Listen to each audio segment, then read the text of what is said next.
Hello again. Well, my second video recording. I don't know whether I'll be publishing this one, but let's see what happens. One revelation from my first video is that I've learned a very simple technique. If I put my phone on landscape, because I'm filming on a phone, no GoPros or anything fancy yet. If I put my phone on landscape, it displays in full screen, so rather than the narrow screen portrait, which I couldn't work out why it was doing that on a video that was being displayed on a phone, but yeah, worked out absolutely fine. Now, all I'm going to do this evening is a very quick bit of maintenance, not really maintenance. I'm going to fit a new accessory, and then tomorrow I'm going to test it out on a ride to work. So if it works out okay, I'll do a very quick fit tonight, and also maybe attach a bit of video tomorrow with the accessory working. Now, that accessory is something that I was bought very kindly for my recent birthday, which is a quad lock mount, mirror mount. So I'm going to fit it onto this mirror to see how we get on. The full kit consists of, start with the mount itself, the mirror clamp. Next, I believe, is a vibration damper. Following that is what's called the lever head, which is what you literally lock onto. The case for my phone, and I'll try and demonstrate that in a few minutes. And finally, the what's called a rain poncho, which covers up your phone in bad weather. As I said, this was a birthday present from my family, from my son and daughter, and my son's girlfriend. So if you're watching, thank you, and I'll get on and fit it, and hopefully we'll get it to work. Okay, moved in a little closer. First thing I've got to fit is the actual clamp onto the mirror. This is called by Quad Lock the bar clamp small, so it's for a various different range of sizes, meaning that you get these different collars to pad out the clamp to fit the size of bar you've got. I found by looking at it, the 12mm clamp is about the best fit for the GTS handlebar. So the next thing I'll do is proceed to fit the clamp in two halves. It's a little U-bolt type arrangement, and the actual mount itself. The slightly tricky issue with this that I can see is that you've got to position it and tighten it up fully before you know exactly where it wants to be, because once you've put the head on the top of the clamp, that you can't then go back into the clamp to adjust your two Allen bolts. So I'm putting it round about halfway up the mirror. I'm hoping that gives me enough movement and space to use my phone on both landscape and portrait, depending on what I'm using it for. And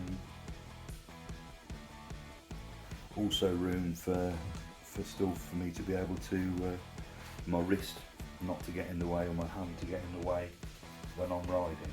So we'll clamp that up and move on to the next accessory.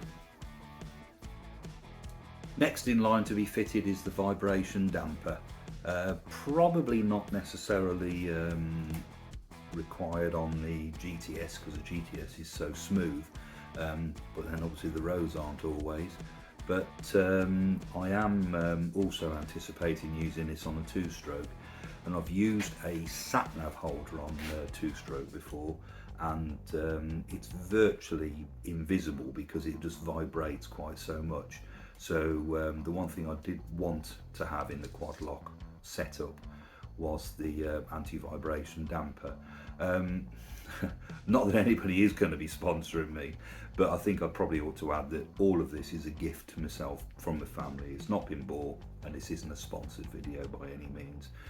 But the one thing I would say is, on initial inspection, the quality of these fittings is much better than your standard sort of cheap sat-nav mounts that you might buy from various other locations. So fingers crossed this will be one to buy and keep, rather than as the saying goes, buy cheap, buy twice. Hopefully it'll be the only one I'll ever need. This is a very simple fit, simple Allen key and a single screw in the middle, so we'll just run that up.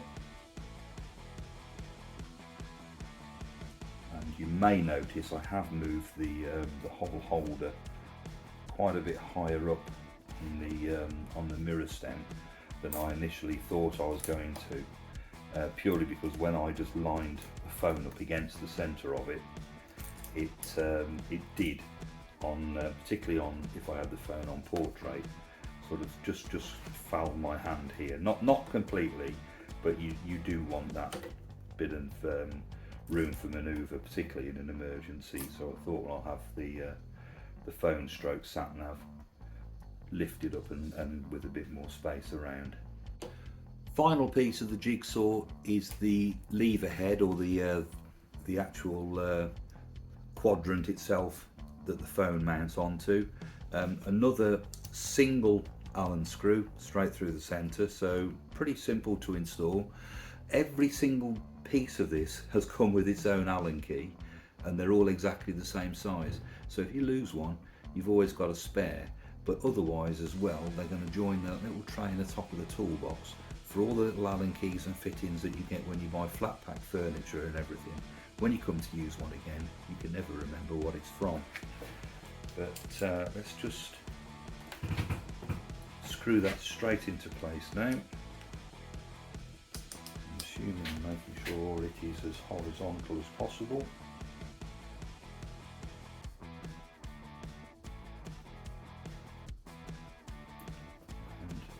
The instructions are a little bit light, but I'm assuming that's got to be tightened up as much as possible, and that forms like a spring release. So I'll then test it with the phone case, because I can't test it with the phone because I'm using the phone to film it. So I'll have to test it with the phone case first of all, and then let's see how we go. Pretty straightforward to install, or to clip the phone onto the holder. You put, this is the case that actually becomes your permanent phone case, and in the back there is the moulded in section, and that's actually what mates to your mount on the, in my case, the mirror or handlebar, or you can also, I believe, buy sat-nav mounts for the car, etc. as well. So it means that you just leave the case permanently on the phone, and you can mount it then to wherever you like. But it just pops on at 45 degrees. Once clicked it in place, turn it 45 degrees, and there you have it mounted. And to release, you just push the lever away and turn it back.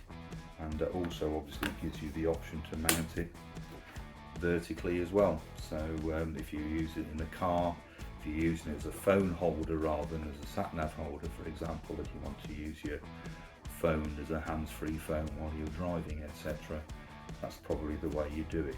And you can see how the anti-vibration mount comes into play once it's in there. So tomorrow morning, if it's a nice dry day, I'll take the scooter, ride it to work, as I often do when the weather's dry, save a bit of fuel these days, and I'll maybe try and film a bit of video using my phone mounted on the handlebar. So we'll see how it goes. Good morning. Looks to be a lovely autumnal morning out there. Mists and mellow fruitfulness, I think, is how it goes.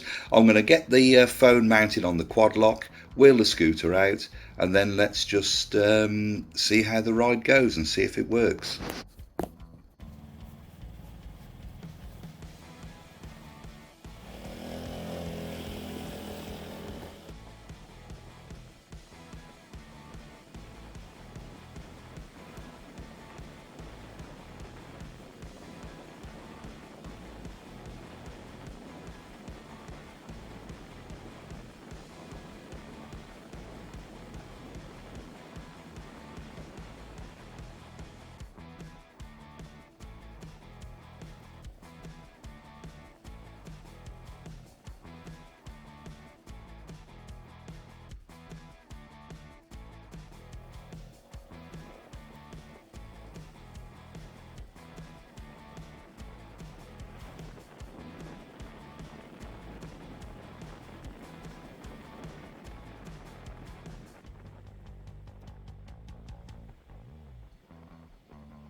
Well, there we are. Hope you enjoyed my ride to work. It's not a bad commute.